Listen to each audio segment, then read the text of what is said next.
Après les résultats de la biopsie, ils m'ont dit que j'avais un cancer et qu'il fallait... il y a deux solutions. La radiothérapie, mais ils me l'ont déconseillé parce qu'ils m'ont dit que 4+3 c'était très méchant et qu'il est préférable de faire l'ablation. J'ai su que j'étais malade de la prostate l'année dernière. Quand j'avais des difficultés à uriner, je suis allé dans une autre clinique, pas Acnital, et là, ils m'ont demandé de faire la PSA. Ils ont trouvé que c'était très élevé. J'avais 28 normalement, selon l'âge. Mon âge, je devais avoir entre 6 et 8, que c'était très élevé. Ils m'ont dit qu'il fallait absolument faire l'IRM. Quand j'ai fait l'IRM, ils ont constaté des anomalies. Alors ils m'ont demandé d'aller faire, obligatoirement je dois faire la biopsie. Après avoir fait la biopsie, ils m'ont dit que j'avais le cancer, et que c'était 3+4 et 4+3. Après les résultats de la biopsie, ils m'ont dit que j'avais un cancer et qu'il fallait... il y a deux solutions. La radiothérapie, mais ils me l'ont déconseillé parce qu'ils m'ont dit que 4+3 c'était très méchant et qu'il est préférable de faire l'ablation. Cette chose, elle m'a été redite par un autre médecin qui n'est pas un spécialiste. Il m'a dit que la meilleure solution c'est l'ablation et après ça, ça va s'arranger. Parce qu'il a connu pas mal de cas qui ont fait ça dans d'autres cliniques. Mais quand j'ai rencontré des amis, ils m'ont conseillé d'aller voir d'autres médecins. J'ai consulté l'intelligence artificielle et il m'a donné le nom de Madame Allem. Quand vous m'avez, disons, reçu dans votre cabinet, vous m'avez demandé qu'il faut tout d'abord faire le PSA, le TEP scan. Et quand j'ai fait le TEP scan, vous m'avez dit que c'était très localisé, le cancer, et que je n'ai pas besoin de faire de l'ablation. Il suffit que je fasse la radiothérapie. Et c'est ce que j'ai fait. Vous m'avez demandé de faire 38 séances de radiothérapie. D'accord. Et après la radiothérapie, maintenant je me sens guéri et je suis très bien, alhamdoulilah. Alors, quand on reçoit le patient, comme je vous ai reçu alhamdoulilah, le premier jour, il fallait bien stadifier votre cas. Donc la première étape, quel que soit le cancer de la prostate, c'est de bien stadifier la maladie. Donc il vous manquait le dossier, le TEP scan. C'est un adénocarcinome de la prostate, mais qui est de haut risque vu la PSA qui est à 28. Alors généralement, les recommandations internationales, dans les hauts risques, il y a une indication à faire le TEP scan avant de prendre la décision du traitement. Donc c'est pour cela que la première étape quand on dit, il y a vous demander le TEP scan. Donc le TEP scan, c'est le dernier scanner, c'est toute nouveauté, c'est la dernière imagerie qui va bien montrer toutes les cellules cancéreuses de la prostate. Et si on est devant un cancer de prostate localisé ou bien métastatique ou là oligométastatique, genre une seule métastase qu'il faut cibler. Alhamdoulilah, le TEP scan est revenu normal. Donc on est devant un cancer de prostate localisé de haut risque. Alors il faut savoir que dans le cancer de la prostate, il faut toujours faire intervenir la décision du patient. Il faut lui présenter les options thérapeutiques. Donc la chirurgie est une option, la radiothérapie est une option, mais dans ce cas, les résultats sont équivalents, mais il faut savoir que dans un haut risque localisé, généralement la chirurgie est souvent suivie d'une radiothérapie de rattrapage et donc on est devant la combinaison de deux traitements et qui dit deux traitements dit l'association de deux effets secondaires, deux toxicités, donc deux traitements combinés égale à double toxicité. Et donc généralement, on propose, on fait passer le dossier dans une équipe commission. C'est ce que l'on appelle le staff multidisciplinaire, avec la présence de médecins nucléaires, de radiothérapeutes, d'oncologues, d'anatomopathologiste, de radiologues, pour prendre la meilleure option thérapeutique ou la décision thérapeutique à la chaque patient. Alors dans votre cas, la décision était de faire une radiothérapie avec une hormonothérapie de longue durée, vu le haut risque localisé, la PSA qui est à 28. Les premières séances, la première consultation, l'objectif d'elle, c'est de rassurer le patient et de lui expliquer le traitement. Donc pour soulager le patient, pour rassurer le patient, il faut qu'il comprenne son traitement, l'objectif du traitement, qu'il a un début, qu'il y a une fin et que l'objectif est la guérison. L'objectif d'elle, c'est la guérison du patient. Et donc on prend la peine d'expliquer le déroulement, le nombre de séances. Généralement, le haut risque localisé, c'est un traitement de 2 mois, donc 6 à 8 semaines de traitement. Donc généralement, il faut que le patient, on l'accompagne tout au long de cette période de traitement. On lui explique que le traitement est quotidien, la séance dure quelques minutes et qu'elle est indolore, mais qu'elle et que le patient n'est pas radioactif, même s'il y a des bébés, il n'y a pas de problème, donc il n'est pas du tout radioactif. Et bien sûr, il faut prendre la peine d'expliquer surtout les effets secondaires. Donc il a connu une amélioration de toutes les techniques de radiothérapie. Les dernières techniques sont présentes au Maroc. Donc c'est un traitement qui est ciblé, qui est la prostate, et donc ça permet de protéger la vessie, le rectum, les intestins. Et donc, alhamdoulilah, moins de toxicité. Les effets secondaires sont là, mais on peut, alhamdoulilah, les gérer. فهما أعراض جانبية مؤقتة اللي حنا كنقدروا نشوفوا المريض وكنتبعوه باش نعطيوه واحد العلاج باش داك الأعراض يتحملها باش نوصلوا لنهاية العلاج. Il y a, s'il vous plaît, Madame Asma, une question que je voudrais vous poser. Maintenant que la PSA, j'ai vérifié la PSA, c'est de 0,01 quelque chose. C'est-à-dire, est-ce que je peux savoir, est-ce que je suis vraiment guéri complètement? C'est ce que je veux dire. Alors, comme vous avez dit, la PSA post-radiothérapie, elle est de 0,01. Donc, alhamdoulilah, c'est un signe de guérison. D'accord? C'est un signe, alhamdoulilah, de guérison. Donc, c'est une PSA qui est indétectable, 0,01. Donc, c'est la valeur la plus basse possible, alhamdoulilah. Donc, il faut savoir que d'abord, on est toujours sous hormonothérapie. Donc, le traitement d'Yelna, d'accord? On dirait, Inch'Allah, 2 à 3 ans de traitement. Et c'est d'où l'intérêt du suivi. Dans la maladie cancéreuse, une maladie cancéreuse ou un cancer qui est traité, mais sans suivi. Quel que soit le cancer, c'est un suivi à vie. Alors, avec bien sûr d'une manière trimestrielle, ou semestrielle, ou annuelle.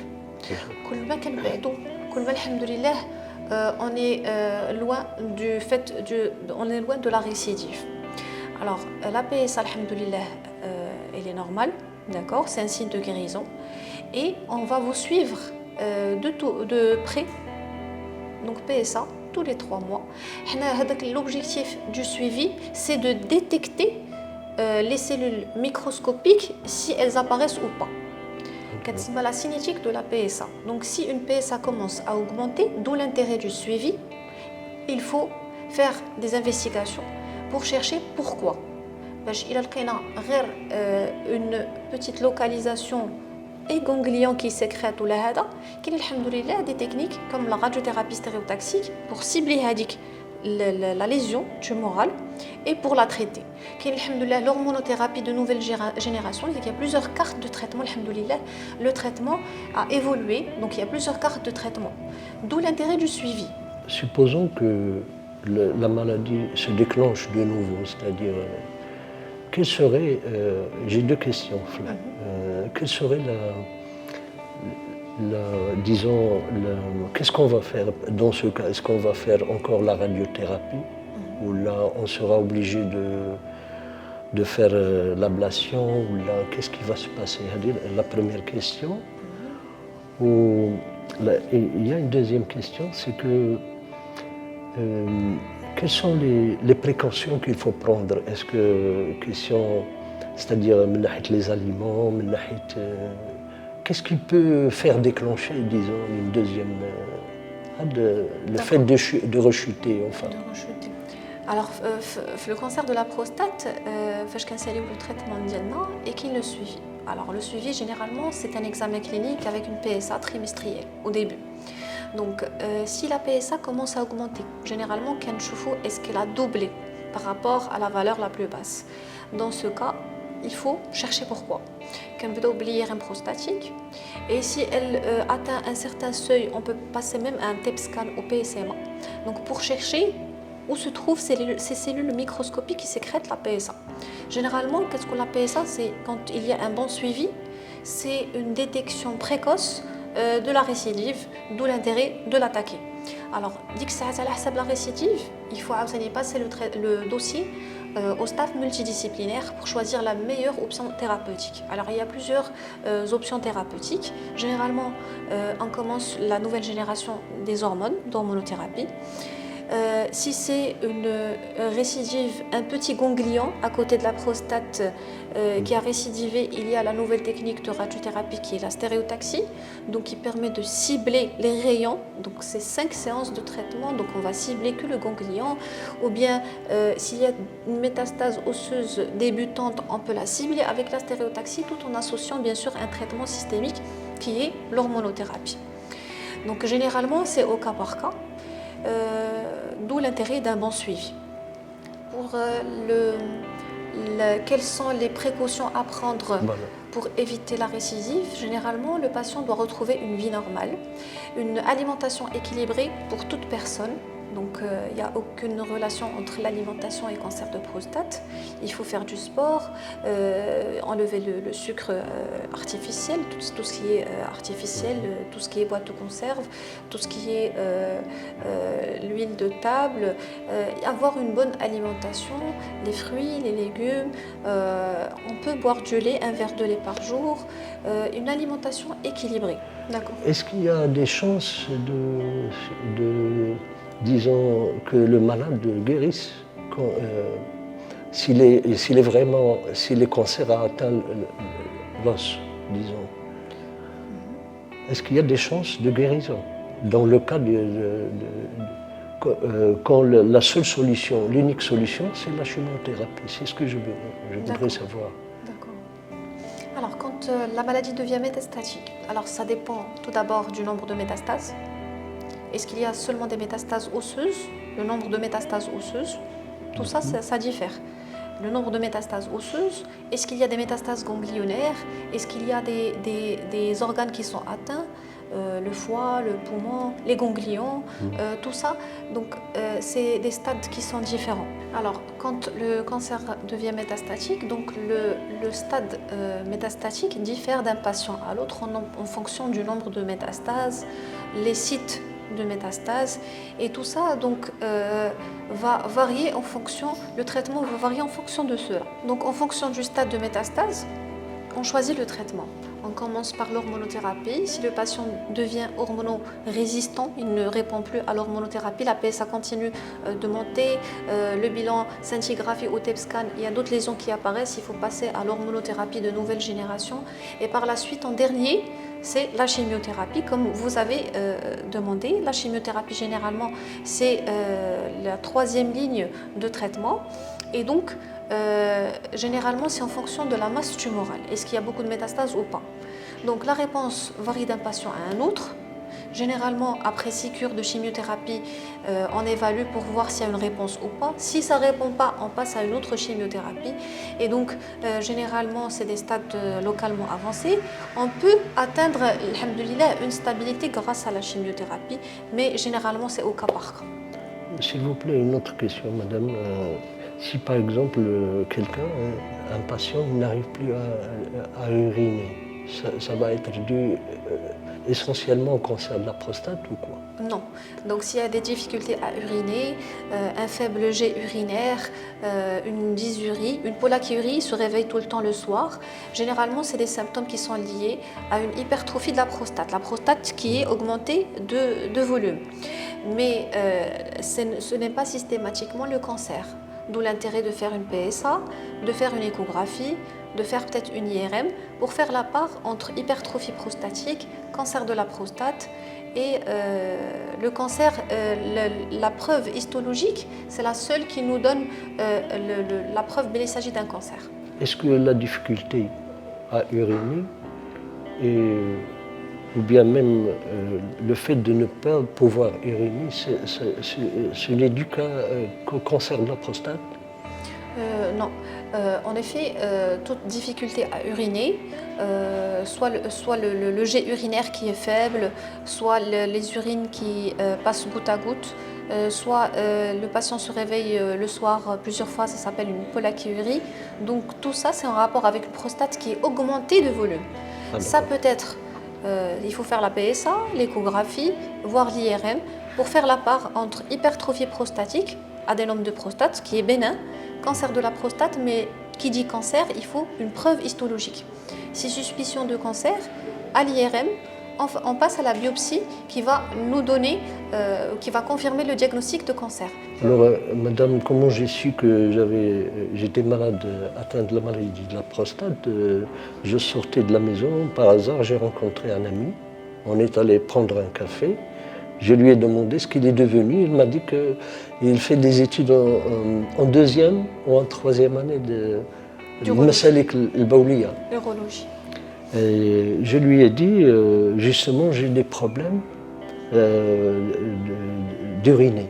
Ça fait une vingtaine de jours que j'ai déjà discontinu. Et il m'a conseillé de faire des analyses. Il m'a donné rendez-vous, il m'a fait des analyses, mais il m'a envoyé chez le prof dans une clinique, un grand spécialiste. Et c'est là où il m'a demandé de faire le PSA. Après ça, quand il a remarqué que c'était très élevé, il m'a demandé l'IRM. Mais quand il s'est aperçu que ça ne marche pas, il m'a demandé même la biopsie. Et là, il m'a dit que j'avais le cancer. Donc, alhamdoulilah, la bonne chose, c'est que vous avez consulté aussitôt que vous avez eu les symptômes. Donc, alhamdoulilah, une fois que vous avez les symptômes, chez un spécialiste, il a fait les investigations nécessaires pour savoir de quoi il s'agit. Donc, c'est pour cela que النصيحة اللي نقدروا نعطيو هي خاص دائما إذا كانوا عندنا واحد لي سيمبتوم الأعراض بحال البولة مخنوقة ما كتخرجش مزيان قطرة قطرة غوتا غوت كتفيقنا بزاف في الليل ما كنتحكموش فيها كتشوطنا البولة il faut ne pas hésiter à consulter rapidement chez un spécialiste. Généralement, c'est le premier اللي كنconsulter في هذه الحالات هو spécialiste في المسالك البولية qui est l'urologue. Donc عندي واحد لو ميساج لكاع الناس. Donc دابا حنا في نوفمبر بلو كما كنعرفوا واحد الشهر اللي كنحسوا به الكشف المبكر ديال سرطان ديال البروستات. خاصنا نعرفوا بلا الكشف المبكر لو ديبيستاج سهل. Donc c'est juste une prise de sang. La PSA اللي كاينه في الدس ديالنا هي واحد لونتيجين كتفرزوا البروستات ديالنا اللي هذيك التحليله كتبين لنا واش طالع او لا ما طالعش. دونك الكشف المبكر ابارتيغ دو 50 عام كلشي رجاله مره في العام خاصو يدير لا PSA. الا كان عندنا دي زانتيسيدون فاميليو الجد او العم او الاب ديالنا كان عنده سرطان ديال البروستات خاصنا ابارتيغ دو 40 عام كنديروا لا PSA ديالنا كل عام تحليله بسيطه. وخاصنا نعرفوا الا كانت لا بيسا طالعه ماشي هي سرطان ديال البروستات تقدر تكون طالعه في ميكروب في البوله في ليبرتروفي بروستات الانتفاخ ديال البروستات غير ان ادينوم سي واحد المرض حميد او لا تقدر تكون سرطان.